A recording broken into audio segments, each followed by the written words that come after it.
નમસ્કાર દોસ્તો, આવતીકાલે તમારું વિજ્ઞાન વિષયનું જે વાર્ષિક પરીક્ષા 2025નું જે પ્રશ્નપત્ર લેવાનું છે 80 ગુણનું, તેનું જે મોસ્ટ આઈએમપી પ્રશ્નપત્ર છે તેનું સંપૂર્ણ સોલ્યુશન આપણે આ વિડીયોની અંદર જોવાના છે. મિત્રો, આની પહેલાં પણ આપણે એક મોસ્ટ આઈએમપી પ્રશ્નપત્ર મૂકેલું છે, જે તમે ન જોયું હોય તો એ પણ જોઈ લેજો, અને આ વિડીયો જે છે મોસ્ટ આઈએમપી પ્રશ્નપત્રનો એ પણ તમે જરૂરથી જોઈ લેજો, જેથી કરીને તમે પરીક્ષામાં સારામાં સારા ગુણ પ્રાપ્ત કરી શકો. અને આ જે પ્રશ્નપત્ર છે સોલ્યુશન સાથેનું, તેની પીડીએફ જો તમારે જોઈતી હોય તો પીડીએફ પણ મેળવી શકો છો. અહીંયા તમને નંબર આપેલો છે, આ નંબર ઉપર તમે કોન્ટેક્ટ કરી શકો છો. એક પ્રશ્નપત્રની કિંમત માત્ર ને માત્ર 20 રૂપિયા છે. ચાલો દોસ્તો, તો શરૂ કરીએ. ધોરણ 9 વિષય વિજ્ઞાન વાર્ષિક પરીક્ષા 2025નું 80 ગુણનું પ્રશ્નપત્ર. વિભાગ એ. નીચે આપેલા વિકલ્પોમાંથી સાચો વિકલ્પ પસંદ કરીને ઉત્તર લખો. પહેલો સવાલ, ધુમ્મસ અને વાદળ એ શેનું ઉદાહરણ છે? તો જવાબ આવશે વિકલ્પ એ, એરોસોલ. બીજું, થર્મોમીટરમાં વપરાતી ધાતુની સંજ્ઞા છે? તો જવાબ આવશે વિકલ્પ બી, Hg. કઈ અંગિકા કોષોનું શક્તિઘર છે? તો જવાબ આવશે વિકલ્પ બી, કણાભ સૂત્ર. ચોથું, અસ્થિ એ ખાલી જગ્યા છે? તો જવાબ આવશે વિકલ્પ સી, સંયોજક પેશી. પાંચમું, તરંગમાં ક્રમિક રીતે આવતા શૃંગ અને ગર્ત વચ્ચેનું અંતર કેટલું હોય છે? તો જવાબ આવશે વિકલ્પ બી. ત્યાર પછી બીજું, નીચેના વિધાનો ખરા છે કે ખોટા તે જણાવો. તાપમાન વધતા કણોની ગતિ ઉર્જા વધે છે? તો સાચું. ભૌતિક ફેરફાર દ્રવ્યના રાસાયણિક ગુણધર્મોમાં બદલાવ લાવે છે? તો ખોટું. વજનનો એકમ ન્યૂટન છે? તો સાચું. ત્યાર પછી છે પ્રશ્ન નંબર 3, ખાલી જગ્યા પૂરો. પાણીના અણુની ત્રિજ્યા આશરે 10⁻⁹. વેગ ઇન્ટુ સમયના આલેખનો ઢાળ ખાલી જગ્યાનું મૂલ્ય આપે છે? તો જવાબ આવશે અંતર. ત્યાર પછી 11મો સવાલ, પ્રવેગનો એસઆઈ એકમ ખાલી જગ્યા છે? તો ms-2. નિયમિત વર્તુળમય ગતિ કરતા પદાર્થ માટે ખાલી જગ્યા અચળ હોય છે? તો જવાબ આવશે ઝડપ. 13મો, પદાર્થનો વેગ 3 ગણો કરવામાં આવે તો તેનું વેગમાન ખાલી જગ્યા ગણું થાય? તો જવાબ આવશે 3. ત્યાર પછી છે પ્રશ્ન નંબર 4, ટૂંકમાં ઉત્તર આપો. એમાં 14મો સવાલ, પદાર્થનું તાપમાન માપવા લેક્ટોમીટર વાપરશો કે થર્મોમીટર? તો જવાબ આવશે થર્મોમીટર. 15મો સવાલ, પિત્તળમાં રહેલા ઘટકો જણાવી તેમનું પ્રમાણ જણાવો. તો જસત 30% અને તાંબુ 70%. ત્યાર પછી છે 16મું, PO4 આયનમાં કયા પરમાણુઓ હાજર છે? તો ફોસ્ફરસ અને ઓક્સિજન.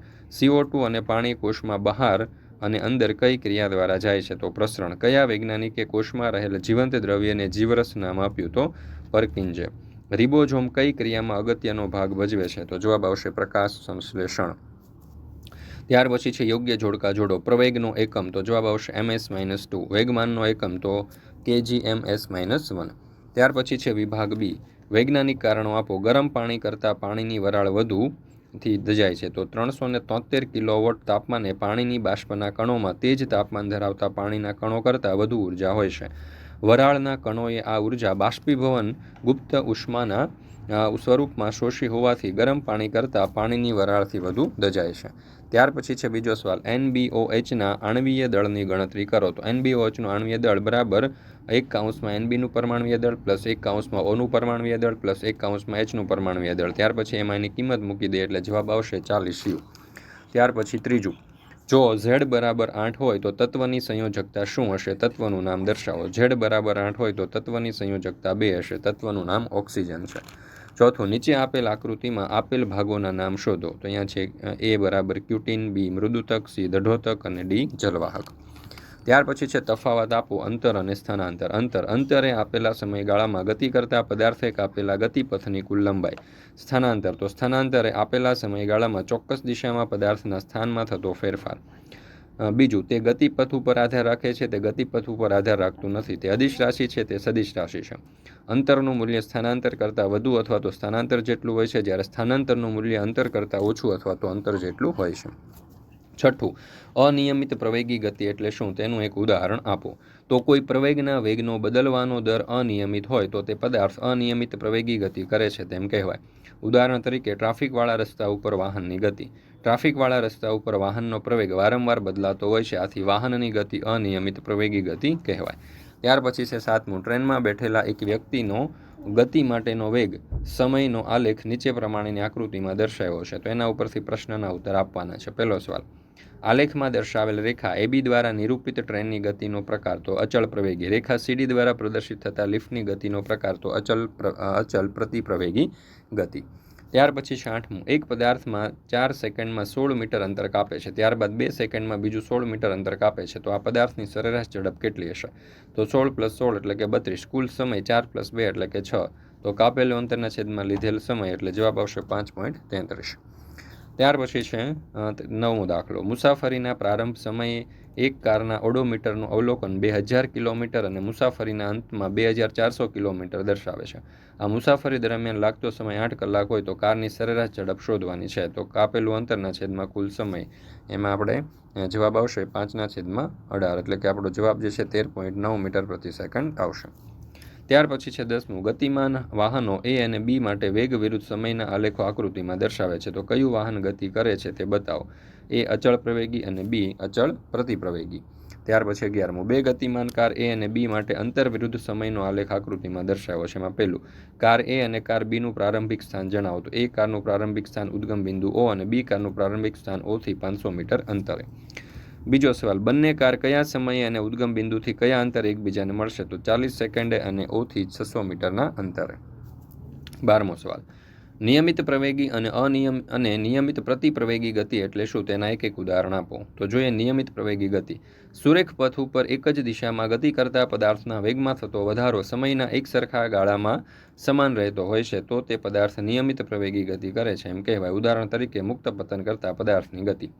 નિયમિત પ્રતિપ્રવેગી ગતિ, સુરેખ પથ પર એક જ દિશામાં ગતિ કરતા પદાર્થના વેગમાં થતો ઘટાડો સમયના એક સરખા ગાળામાં સમાન રહેતો હોય તો તે પદાર્થ નિયમિત પ્રતિપ્રવેગી ગતિ કરે છે એમ કહેવાય. ઉદાહરણ તરીકે ઉધ્વ દિશામાં ફેંકવામાં આવેલા પદાર્થની ગતિ. ત્યાર પછી છે વિભાગ સી, પ્રશ્ન નંબર 38 થી 46, કોઈ પણ 6, જેના કુલ 3 ગુણ છે. એમાં પહેલું, આકૃતિ કઈ પ્રક્રિયા સૂચવે છે, તો બાષ્પીભવન. બીજું, આ પ્રક્રિયા દ્વારા કયા પદાર્થોનું અલગીકરણ કરી શકાય, તો અબાષ્પશીલ પદાર્થો. આકૃતિમાં થતી પ્રક્રિયાના આધારે શાહીનો કયો ગુણધર્મ સમજી શકાય, તો અબાષ્પશીલ પદાર્થ. ઘન અવસ્થાના ગુણધર્મો જણાવો. ઘન અવસ્થાના ગુણધર્મો નીચે મુજબ છે. ઘન પદાર્થને ચોક્કસ આકાર, કદ અને નિશ્ચિત સીમા હોય છે.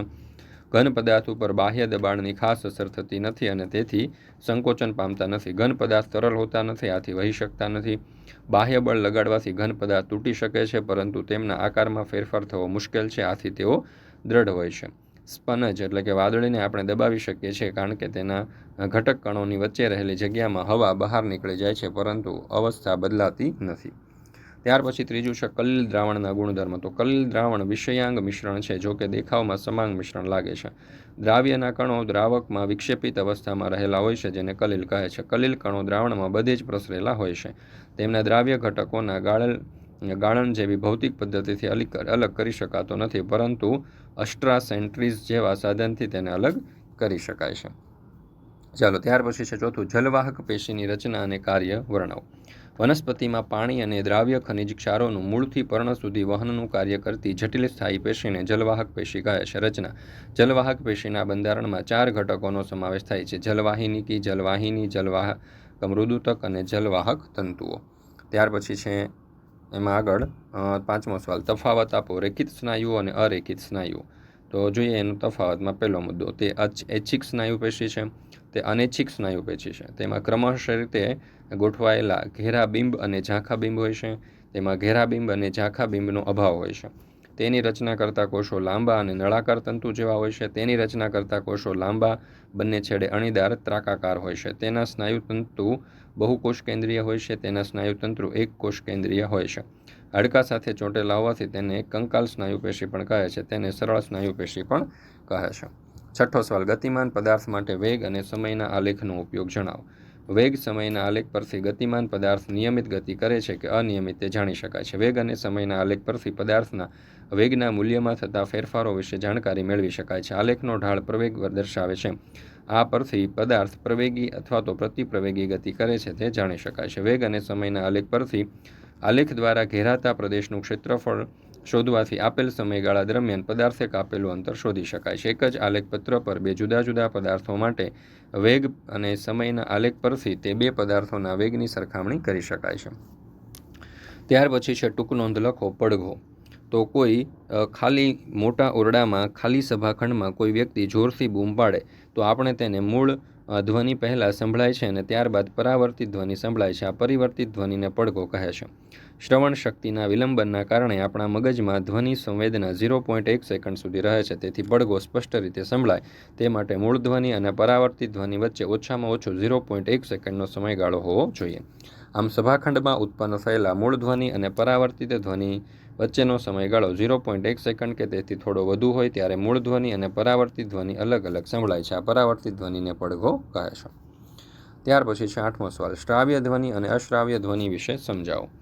તો શ્રાવ્ય ધ્વનિ, જો ધ્વનિની આવૃત્તિ 20 હર્ટ્ઝથી 20,000 હર્ટ્ઝની વચ્ચે હોય તો તેવા ધ્વનિ સામાન્ય માનવ કાન ઉપર સંવેદના ઉપજાવી શકતો હોવાથી આવો ધ્વનિને સામાન્ય માનવ ધ્વનિ કહે છે.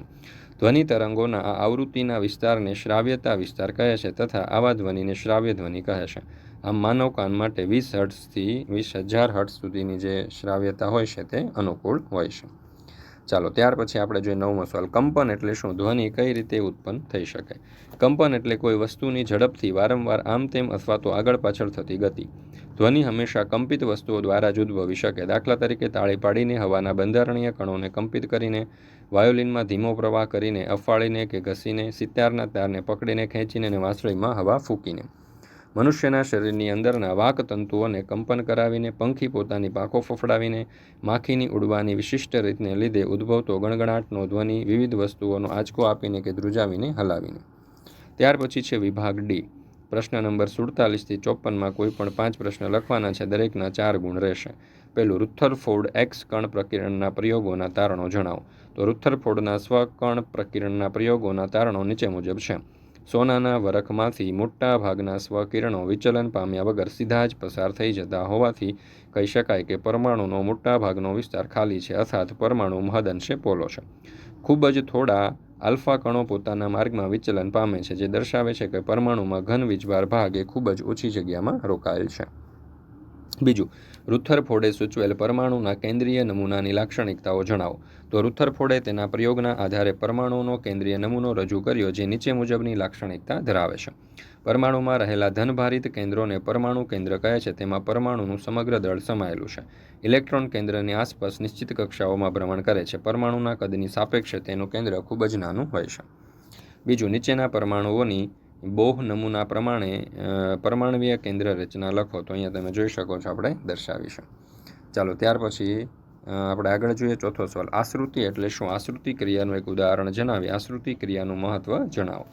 તો આશ્રુતિ એક વિશિષ્ટ પ્રકારનું પ્રસરણ છે. જોઈએ એની વ્યાખ્યા. બે જુદી જુદી સાંદ્રતા ધરાવતા દ્રાવણો વચ્ચે મૂકવામાં આવેલા પસંદગીમાન પ્રવેશશીલ પટલ દ્વારા પાણીના અણુઓ તેના વધારે સંકેન્દ્રણ ધરાવતા વિસ્તારમાંથી ઓછું સંકેન્દ્રણ ધરાવતા વિસ્તારમાં પ્રસરણ પામે છે. આ ક્રિયાને આશ્રુતિ એટલે કે રસાકર્ષણ કહે છે. આશ્રુતિ ક્રિયામાં પાણીના અણુઓ હાઇપોટોનિક દ્રાવણમાંથી હાઇપરટોનિક દ્રાવણ તરફ પ્રસરણ પામે છે. આમ પસંદગીમાન પટલની આરપાર દ્રવ્યની ઊંચી સાંદ્રતા તરફ પાણીનું ચોખ્ખું પ્રસરણ એ આશ્રુતિ છે. ત્યાર પછી છે 5મો સવાલ, કણાભ સૂત્રની રચના, વિશિષ્ટતા અને કાર્યની સમજૂતી આપો. તો કણાભ સૂત્ર જોઈએ. રચના, કણાભ સૂત્ર 2 આવરણો ધરાવે છે. બાહ્ય આવરણ ઘણું ખરું સિદ્રિષ્ટ હોય છે અને અંતઃ આવરણ ઊંડા અંતઃપ્રવર્ધો ધરાવે છે. આ અંતઃપ્રવર્ધ એટીપી નિર્માણ માટેની રાસાયણિક પ્રક્રિયાઓ ઓક્સિડેટિવ ફોસ્ફોરિલેશન માટે વિશાળ સપાટીનું નિર્માણ કરે છે. એની વિશિષ્ટતા જોઈએ. તો કણાભ સૂત્ર વધારે વિશિષ્ટ અંગિકા છે. તે પોતાનું આગવું વલયાકાર ડીએનએ રિબોઝોમ્સ ધરાવે છે. આથી પોતાના પ્રોટીનનું નિર્માણ કરવાની ક્ષમતા ધરાવે છે. ચાલો ત્યાર પછી છે 6થું, નિર્દેશિત એ ભાગનું નામ તેના સંશોધક જણાવી કાર્ય લખો. તો ગોલ્ગી પ્રસાધન. સંશોધક છે કેમિલો ગોલ્ગી. કાર્ય છે સરળ શર્કરાઓમાંથી જટિલ શર્કરાઓનું નિર્માણ. બીજું, આકૃતિ એમાં ઓળખી તેના બંધારણમાં આવેલા પદાર્થોનું નામ આપો. એ કોષ દિવાલ. તેના બંધારણમાં આવેલો પદાર્થ સેલ્યુલેટ છે. આકૃતિ બી અને સી ઓળખો. તો બી લીસી અંતઃકોષરસ જાળ છે, સી ગોલ્ગી પ્રસાધન છે. ટૂંક નોંધ લખો. કોષ દિવાલ. તો વનસ્પતિ કોષમાં કોષરસ પટલની બહારની તરફ આવેલા કોષની સૌથી બહારના સખત આવરણને કોષ દિવાલ કહે છે. પ્રાણી કોષમાં કોષ દિવાલનો અભાવ હોય છે. વનસ્પતિ કોષની કોષ દિવાલમાં મુખ્યત્વે સેલ્યુલોઝ પદાર્થ આવેલો છે. તે વનસ્પતિને બંધારણીય મજબૂતાઈ આપે છે. કાર્ય, તે કોષનો આકાર જાળવી રાખે છે. તે કોષમાં પાણી અને પ્રવાહીમાં રહેલ પદાર્થને પ્રવેશવા દે છે, જેથી જીવંત કોષ દ્વારા પદાર્થનો વિનિમય શક્ય બને છે. તે કોષને વધુ પડતા જલ શોષણથી બચાવે છે. તે કોષને યાંત્રિક મજબૂતાઈ આપે છે. કોષ કેન્દ્રના કાર્યો જણાવો. તે કોષમાં થતી વિવિધ ક્રિયાઓનું નિયમન કરે છે. તે કોષીય પ્રજનનમાં કેન્દ્રસ્થ ભાગ ભજવે છે. આ પ્રક્રિયાને કારણે એક કોષના વિભાજનથી 2 નવા કોષ બને છે. કોષની રાસાયણિક પ્રવૃત્તિ દ્વારા કોષનો વિકાસ થાય છે અને તે પરિપક્વતા તરફ આગળ વધે છે. તે માટે કોષ કેન્દ્ર અગત્યનો ભાગ ભજવે છે. 8મું ગુરુત્વ પ્રવેગ એટલે શું? જી અને જી વચ્ચેનો સંબંધ દર્શાવતું વ્યાપક સૂત્ર મેળવો. તો પદાર્થ ઉપર લાગતા પૃથ્વીના ગુરુત્વાકર્ષણ બળને લીધે પદાર્થમાં ઉદ્ભવતા પ્રવેગને ગુરુત્વ પ્રવેગ કહે છે. જો પદાર્થનું દળ m હોય અને પૃથ્વીની ત્રિજ્યા r હોય તો પૃથ્વીના કેન્દ્ર જેટલા અંતરે રહેલા m દળના પદાર્થ ઉપર લાગતું ગુરુત્વ બળ શોધવાનું છે. તો અહીંયા તમે જોઈ શકો છો આખો દાખલો આપણે આપેલો છે. મિત્રો અહીંયા આપણે આ ધોરણ 9નું વિજ્ઞાન વિષયનું આવતીકાલનું તમારું જે આવતીકાલનું જે વિજ્ઞાન વિષયનું પ્રશ્નપત્ર છે તેનો આ મોસ્ટ આઈએમપી પ્રશ્નપત્રનો આપણે અભ્યાસ કર્યો છે. આ વિડીયો તમારા દોસ્તો મિત્રો સુધી શેર કરી દેજો, જેથી કરીને તેઓ પણ આ વિડીયોનો અભ્યાસ કરી શકે. આ સોલ્યુશનની PDF મેળવવા માટેની લિંક તમને નીચે ડિસ્ક્રિપ્શન બોક્સમાં આપેલી છે, અથવા તો અહીંયા નંબર આપેલો છે 70 46 22 22 54. આ નંબર ઉપર કોલ કરી અને તમે મેળવી શકો છો.